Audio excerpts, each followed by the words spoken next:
चाहब हम अपना अखिलेश भैया से आवाज सुनते हैं तो मंच पे आ जाए। जय हो। वाह अरे महाराज कहे के पड़ी आओ जाओ गर्जियन बने रहा चलिए आई तनी माला पहना के स्वागत करी। हां और वो बड़ा निमन कहनी कि घर हमरा के बोलावेला प्यार दुलार देवे खातिर। हां अखिलेश भैया हां यहाँ के कहनी नु समीना चाचा हां महाराज कि घर हमरा के प्यार दुलार देवे खातिर बोलावेला ई हमार घर हो। हां मानो तनी राउर घर हो। हां तो हम राउर के हई बेटा है। हां तो जब राउर घर भल तो घरवा का हमार नाम होए। हार्दिक हार्दिक स्वागत। अरे रहे दी पैसा महाराज पैसा का होई पैसा का होई यही उम्र में अपना ना रुपया कमा के धरे ले बनी कि घर लेके जाइले तो बाबूजी खिसिया ले। हां अरे वो लोग के आशीर्वाद दे हां महाराज जोरदार ताली एगो वाह वाह वाह क्या बात है क्या दिल बात से धन्यवाद देवे खातिर आज रुआ के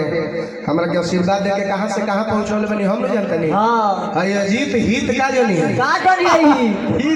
अजीत हित का जनी है का कर रही थी कमलेश दे हाथी का जनी है का कर रही रुआ जितना आशीर्वाद देले बनी। हां का देलो लोग ए कुल हितवन के नाम बुझे गाना बजाना गावता लोग लेकिन अपने पे गावता लोग कुछ एक ही नाम ना धोलो खलो काहे का है ई लोग जानत कि जहां नाम धनी लागी रात भर लेवे खोज खबर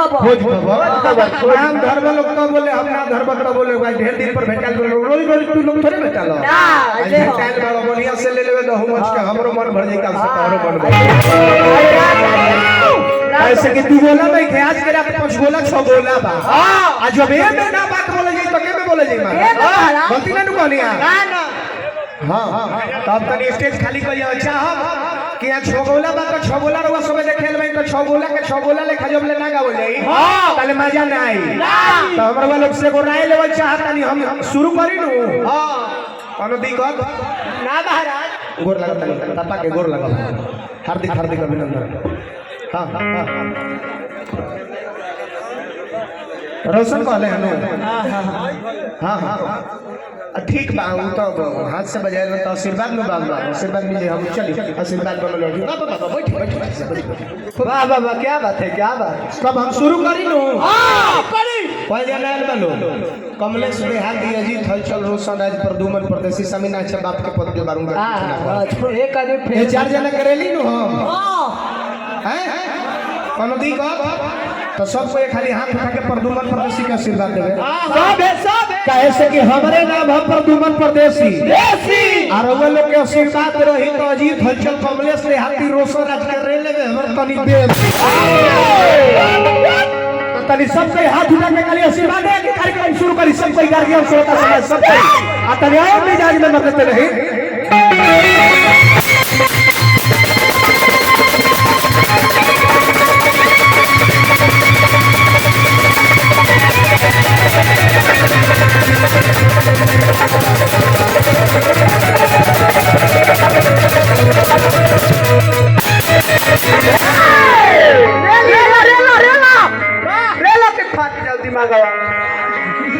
लइका मैं से कहले कि मां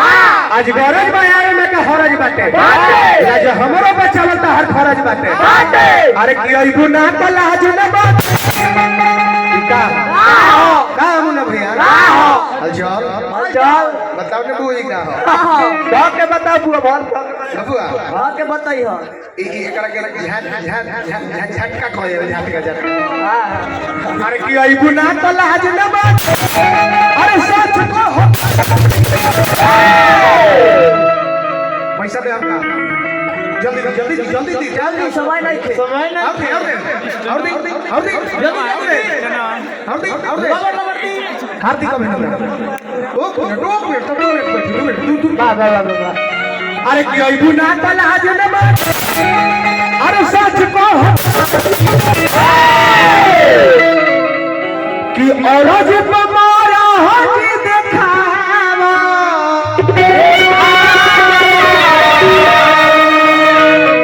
अरे अब हो अब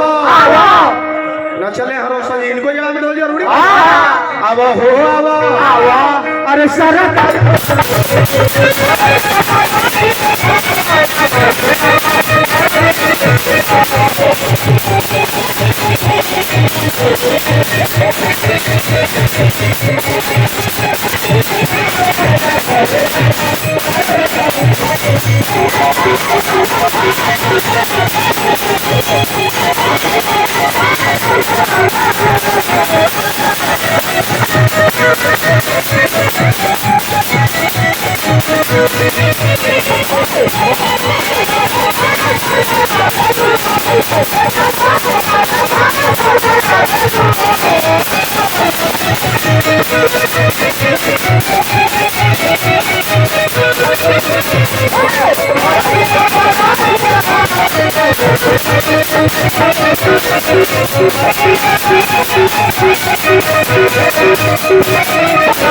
ए बबुआ भैया वो बड़ी झटका मरले रहनी हाँ अब फिर ब्रेक मारो जवना के पावर ब्रेक कह जाला जाला मारी की रहे दी मारी मारी मारी हल्ला करो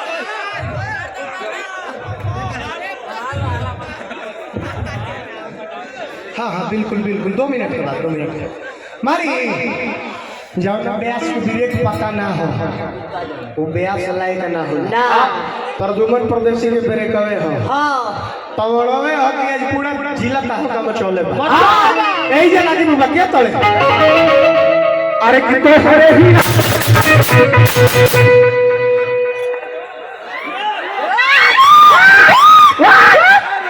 अरे कितो हरे ही देखो दीदी वो सब है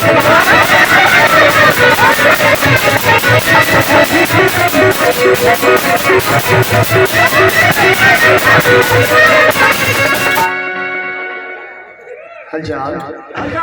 हम नचनिया को मार्केट में थोड़े बनी रही ताको ताको ए हलचल हम नचनिया को मार्केट में थोड़े बनी हैं प्रदुमन प्रदेशी अपने क्वालिटी पे काजी केकरा क्वालिटी पर सनी देओल को फिल्म में डायलॉग बोलने रहले अरे कातिया अगर जो मर्द बनने का इतना शौक है ना तो इन कुत्तों का सहारा लेना छोड़ दे।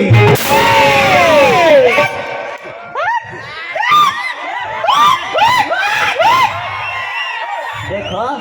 दिखाए तो मतलब क्वालिटी अलग ही दिखावा अकेले दिखावा ऐसा कोई जिला नहीं जो प्रदुमन परदेसी से हिला नहीं।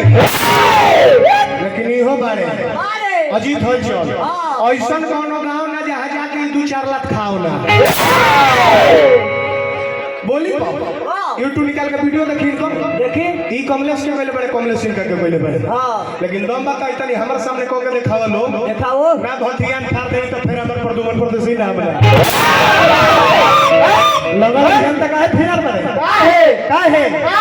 जल्दी हम यही कोनो तो छोड़ दी लेकिन प्रदुमना भाई कोटी परेशान रहले नहीं मंच पर देखली नु ना सबे काई सीटी घर है लेकिन अब ए हित लोग के ना बुझाइल अजीत हित के ताल बढ़ गया है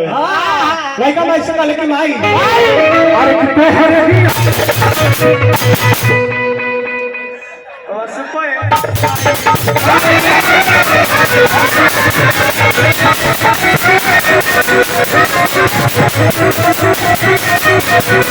दूध के दूध पानी के पानी बोल के कोई कह दी है ना हमारा तरफ पर है ना आज परे लगा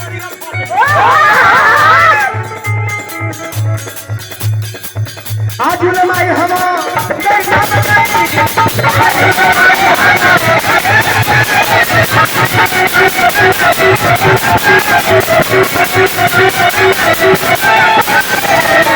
सभावा में लाज रखी हो